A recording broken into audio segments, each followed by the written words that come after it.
अब अगर लॉ करने की सोच ही ली है तो ये जानना भी बहुत इंपॉर्टेंट है कि इंडिया में लॉ इवॉल्व कैसे हुआ, प्रेस्टिजियस लॉ इंस्टीट्यूशंस कौन से हैं और उनके एंट्रेंसेस कैसे हैं।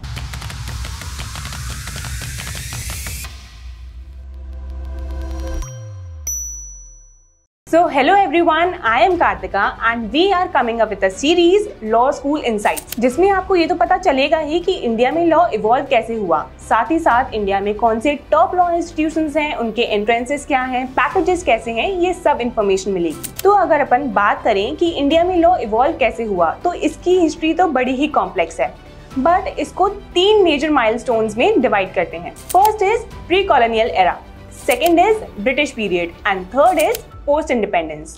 तो अगर प्री कॉलोनियल एरा की बात करें तो तब लॉ का कॉन्सेप्ट तो था बट कोई स्ट्रक्चर्ड लीगल एजुकेशन सिस्टम नहीं था। Then came the British period.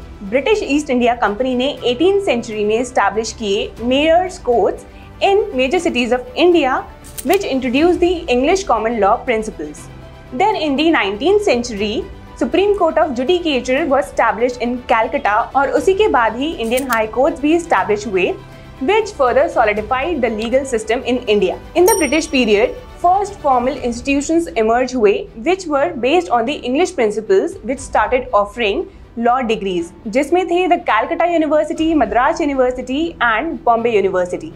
Then comes the post-independence period, जिसमें इंडिया को इंडिपेंडेंस मिली and India adopted a new constitution laying down the framework for modern and democratic legal system. Post independence बहुत सारे legal reforms भी आए और की institutions which are the supreme court of India and high courts of India वो भी establish हुए थे। वहीं अगर लॉ स्कूल्स की बात करें तो बहुत सारे लॉ स्कूल स्टार्ट हुए थे, जिसमें टॉप पर थे NLSIU Bangalore and NLU Delhi. So this was all about the evolution of law in India, and in the upcoming episodes we'll talk about the top law institutions, consortium कैसे बना और CLAT का paper pattern कैसा है।